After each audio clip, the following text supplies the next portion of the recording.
बच्चों और हमारे प्यारे विद्यार्थियों, ज्ञान से सफलता की तरफ श्री ज्ञान बैच का अकाउंट्स का पहला क्लास। मैं डॉक्टर प्रणव झा, सृजन कॉमर्स की तरफ से जैसे हम बीएससी की क्लासेज आपको दे रहे हैं वैसे अकाउंट्स की भी क्लासेज लेकर के हम आए हैं।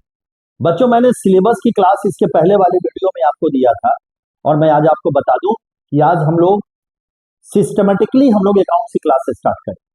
बच्चों, मैंने आपसे कहा था कि जो फर्स्ट चैप्टर आपको स्टडी करना है वो करना है पार्टनरशिप। पार्टनरशिप में सबसे पहला जो कंटेंट हमारा है वो है डिफिनीशन ऑफ पार्टनरशिप। तो आज बच्चों सबसे पहले हम समझते हैं कि हमारा डिफिनीशन ऑफ पार्टनरशिप क्या है। अकॉर्डिंग टू पार्टनरशिप एक्ट 1932 में जो डिफिनीशन हम लोग को दिया गया उसमें कहा गया कि partnership is the relation between person who have agreed to share the profits of a business carried on by all or any of them acting for all। बच्चों, अगर इस डिफिनीशंस को हम लोग देखें तो बहुत सारी बातें निकल के यहां से आती है। सबसे फर्स्ट आता है कि पार्टनरशिप क्या है, रिलेशन है बिटवीन पर्सन। सपोज दैट मैं एक चीज छोटी सी बात आपको बताना चाहता हूं। मान लो बच्चों कि हमारे बिजनेस में दो पार्टनर हमारे पास ए और बी। जो दो पार्टनर हैं, इस दोनों पार्टनर को अगर पार्टनर से बिजनेस को आगे बढ़ाना है बच्चों, तो इसके लिए इस दोनों के बीच में एक एग्रीमेंट होना चाहिए। ये एग्रीमेंट के अंदर में एक पर्सन ऑफर करेगा, दूसरा पर्सन क्या करेगा, एक्सेप्टेंस देगा। बच्चों, जब एक पर्सन ऑफर करेगा और दूसरा एक्सेप्टेंस देगा तो हम बिजनेस करने के लिए तैयार हो जाते हैं। बच्चों, जैसे ही हम बिजनेस करने के लिए तैयार होंगे ना, फिर हमारे दोनों के बीच में या दो से ज्यादा और भी लोग हो सकते हैं, बीच में एक म्यूचुअल कॉन्सेंट तैयार होता है बच्चों, और उसी को बच्चों हम लोग कहते हैं पार्टनरशिप बिजनेस। बच्चों, मैंने आपसे कहा कि अगर हम बिजनेस के बारे में बात करें, पार्टनरशिप बिजनेस के बारे में बात करें, तो हम लोग बेसिकली 3 पॉइंट्स को पार्टनरशिप डिफिनीशन में बच्चों हम लोग ध्यान देते हैं। नंबर 1 जो हम लोग ध्यान देते हैं कि पार्टनर्स के बीच में क्या है, रिलेशंस है, एक म्यूचुअल कॉन्सेंट है। और म्यूचुअल कॉन्सेंट बच्चों किस चीज का है, म्यूचुअल कॉन्सेंट हम लोग का प्रॉफिट को डिस्ट्रीब्यूट करने का है। हम लोग प्रॉफिट को क्या करते हैं, डिस्ट्रीब्यूट करते हैं पार्टनर्स के बीच में।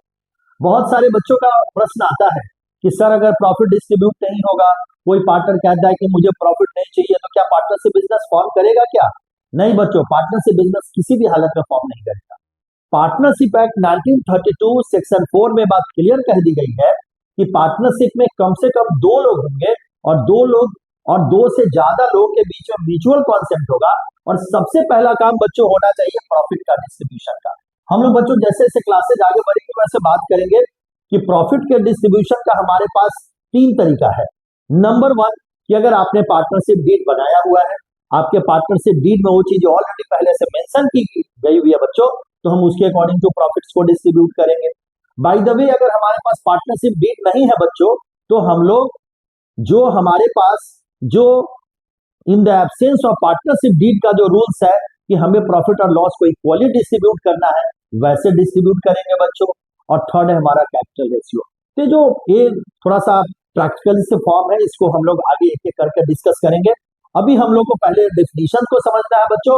तो डिफिनीशन में सबसे पहली बात हमारे पास है कि क्या है, पार्टनरशिप एक रिलेशन है, 2 और मोर पर्सन के बीच का एक एग्रीमेंट है, और एग्रीमेंट करके हम लोग सारे लोग मिल करके एक म्यूचुअल कॉन्सेंट पे आते हैं और बिजनेस को आगे बढ़ाते हैं।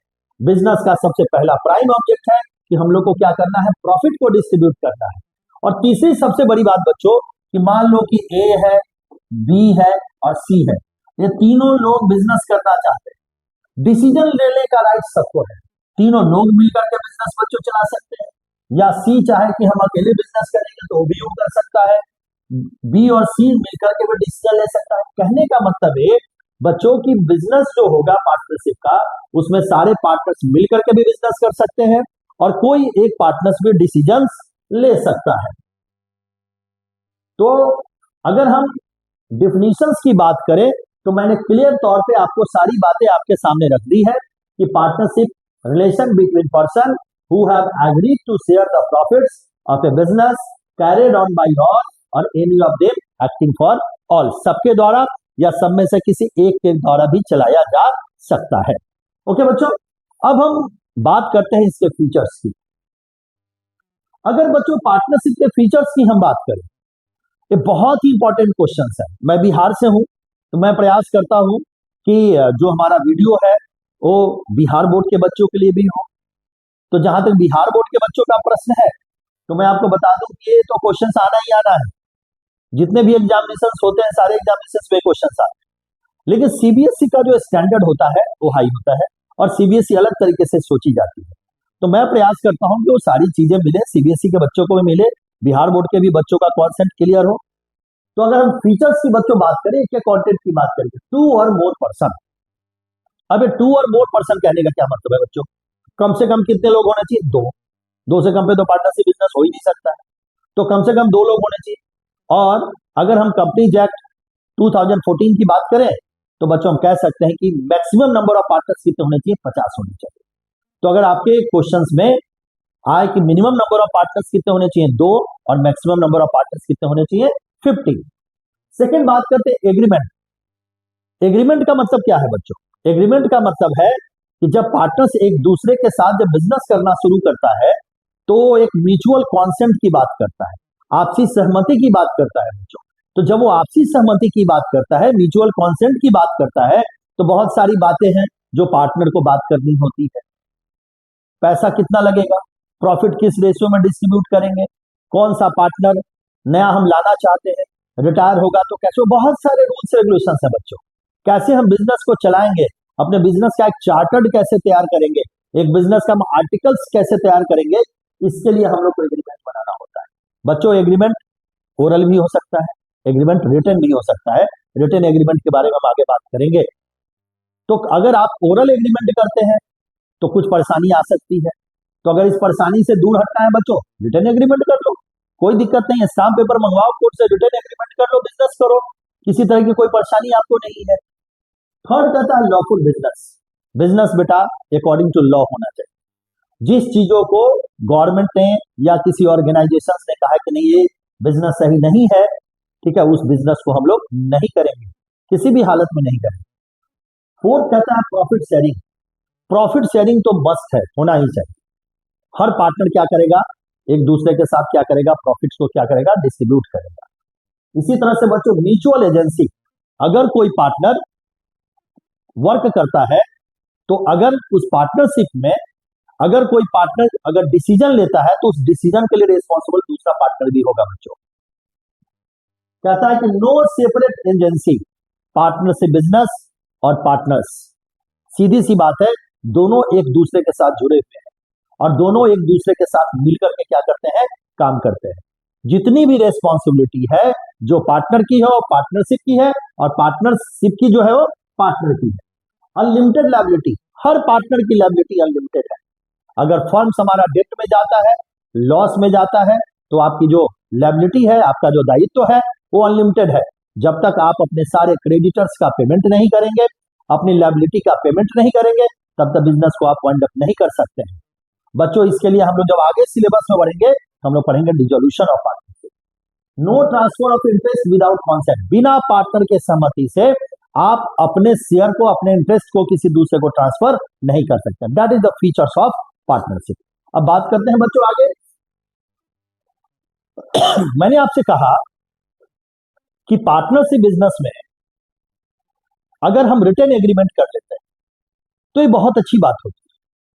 तो जो समझदार लोग हैं, जो समझदार पार्टनर है बच्चों, वो लोग क्या करते हैं कि पूरे बिजनेस के बारे में देख लेते हैं कि उस बिजनेस में कौन कौन सी चीजें जरूरत की चीजें हैं, किस किस चीजों की जरूरत है हमें, और उन चीजों को हम लोग क्या करते हैं, एक पेपर पे उसको लिख लेते हैं। एक स्टाम्प पेपर हम कोर्ट से लाते हैं और उस पर सारी बातों को लिख लेते हैं, कैसे बिजनेस करना है, किस तरीके से बिजनेस करना है, प्रॉफिट को कैसे डिस्ट्रीब्यूट करना है, सारी बातों को लिख लेते हैं। अगर हम रिटर्न वे में बिजनेस के सारे म्यूचुअल कॉन्सेंट अगर हम तैयार कर लेते हैं बच्चों, that's called be a partnership deed और एग्रीमेंट। कहते भी हैं ये written document containing the terms of agreement between the partners pertaining to the rights and duties of a partners is known as partnership deed।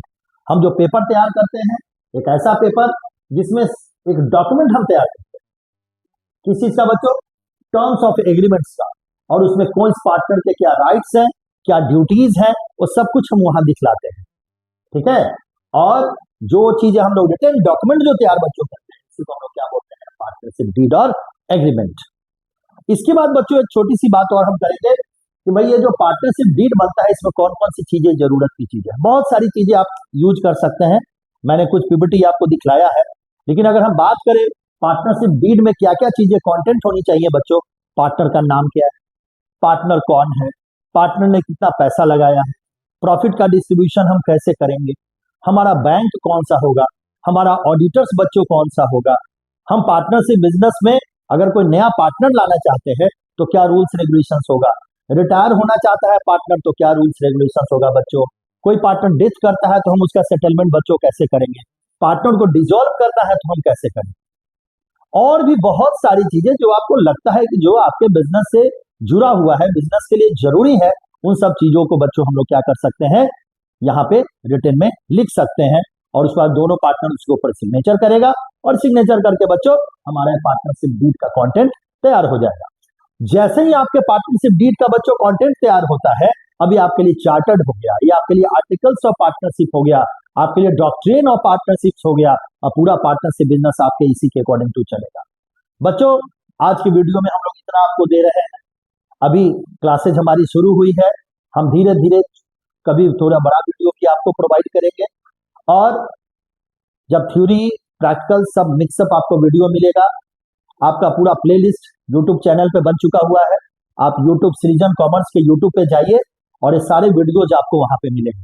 बच्चों अगले class में हम इसे आगे का टॉपिक जो आपके साथ डिस्कशन करेंगे वो मैं आपको बता देता हूं, हम बताएंगे आपको in the absence of partnership deed क्या होता है, उसके क्या रूल्स रेगुलेशंस है, अगर पार्टनरशिप डीड नहीं है तो गवर्नमेंट ने क्या रूल्स बनाए हुए हैं, फिर पार्टनरशिप डीड का जो एब्सेंस का रूल्स है उसके अकॉर्डिंग टू एक दो क्वेश्चन हम आपको सॉल्व करवाएंगे, देन उसके बाद अगले वीडियो में हम लोग PL appropriation first practical concept के ऊपर बच्चों बात करेंगे।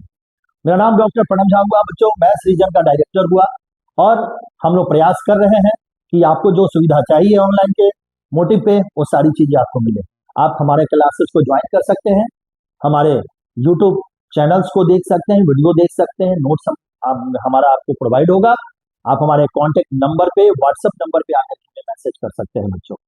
तो कैसी क्लासेस लग रही है थोड़ा कमेंट जरूर लिखें, अगर आपका कुछ कमेंट आता है हम उसको एज ए इनिशिएशन एक्सेप्ट करेंगे, और कुछ कमियां भी हो तो बताइए, हम उसको दूर करने का बच्चों प्रयास करेंगे।